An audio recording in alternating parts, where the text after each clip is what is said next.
Olá, meu nome é Vinícius Coutinho da Silva, sou orientado da professora Aline Souza de Paula e estudamos a investigação da resposta dinâmica de uma turbina eólica devido à ação dos ventos, considerando modelos discretos simplificados.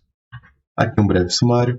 Uma introdução e uma breve motivação para o nosso estudo é que pesquisas afirmam que até 2030, cerca de 20% da eletricidade mundial será abastecida pela energia gerada pelos ventos, como pode ser visto na figura 1, onde há um crescimento considerável dessa matriz energética comparada às outras fontes de energia renováveis. Economicamente, uma turbina eólica demanda um custo inicial alto, de 1,3 milhão por megawatt de capacidade de produção de energia, como pode ser visto na figura 2, em que, apesar de ser alto, o custo dela ainda é o mais baixo, considerando todas as outras fontes de energia renovável. Para garantir, então, sua viabilidade econômica, o projeto de torres eólicas deve ser pensado para um longo tempo de operação. Diante disso, o nosso projeto, a investigação da resposta dinâmica devido à ação dos ventos, é essencial para assegurar a integridade da construção. Primeiramente, foi realizada uma modelagem da torre eólica com apenas 1 grau de liberdade, em que a obtenção dos parâmetros de rigidez e massa equivalente foram obtidas pelo princípio do trabalho virtual, como proposto por Alckmin. Nela, parte-se de uma análise modal para resolver o problema dos altos valores com condições de contorno definidas da torre. Assim, encontram-se valores de massa e rigidez equivalente e dependem apenas de características físicas da torre. Então, 2 torres foram analisadas, a primeira proposta por Alckmin e a segunda, o modelo real da Repower MM82, em que seus parâmetros de rigidez e massa são escritos abaixo e a razão de amortecimento foi definida para o sistema ser subamortecido. Na modelagem da força dos ventos, precisamos avaliar como os ventos variam em torno de uma média. Dessa forma, utilizamos normas internacionais e foi escolhida a distribuição de Weibull. Para avaliar os parâmetros da distribuição de Weibull, utilizamos o trabalho de Ozawa, que caracterizou os parâmetros K e C pelo método dos mínimos quadrados para a cidade de Ventania, no Paraná. Entretanto, esse valor foi feito apenas para uma altura de 10 metros. Então, para estender a distribuição à altura da nacelle das torres, o conceito da camada limite atmosférica foi utilizado, com 2 modelos, o logarítmico e o de potência. Diante desses modelos, foi utilizada a função de distribuição acumulada inversa da distribuição de Weibull para as alturas calculadas da torre, buscando encontrar valores prováveis de medição de velocidade a uma certa probabilidade.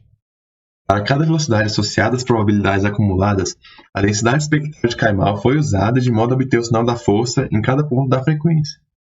A força então foi definida pela equação do arrasto, em que há uma dependência quadrática da velocidade. Como queremos apenas avaliar a influência da velocidade dos ventos, todas as constantes foram tratadas como unidade, de modo que avaliaremos apenas a influência da variação da velocidade no nosso problema. Do forçamento, podemos obter a amplitude de resposta no domínio da frequência pela função de transferência descrita.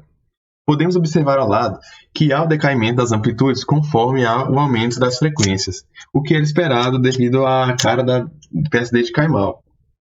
Também observamos que o pico, ou a frequência natural, é igual à frequência encontrada por Alckmin em seu trabalho e difere pouco da frequência encontrada por Oliveira em seu trabalho experimental. A fim de realizar uma análise comparativa, foi produzido o modelo da Torre 2 no software ANSYS, com 30 graus de liberdade. A fim de analisar como seriam suas respostas a diferentes forçamentos, 3 casos de forçamentos foram idealizados. Um aplicado de forma concentrada na extremidade livre, outro com a mesma intensidade aplicada ao longo da torre uniformemente, e um terceiro com aplicação logarítmica, a qual fizemos na camada limite com relação à altura. A partir do modelo discreto gerado no ANSYS, foram obtidas as matrizes de massa e rigidez, e a matriz de amortecimento foi definida proporcionalmente à matriz de rigidez, diferindo apenas por uma constante. Aqui apresentamos 6 casos de amortecimentos, que foram analisados com a velocidade média de 7,14 metros por segundo. Podemos perceber que no caso distribuído e no logarítmico, mais módulos têm influência na resposta do sistema e a influência de cada módulo é maior.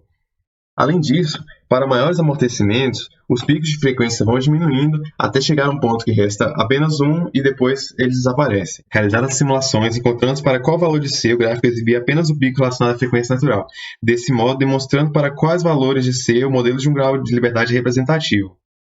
Verifica-se então que o modelo de 1 grau de liberdade representativo para valores de C maior que 0,03 e o modelo de forçamento que mais se assemelha a 1 grau de liberdade é o de forçamento concentrado.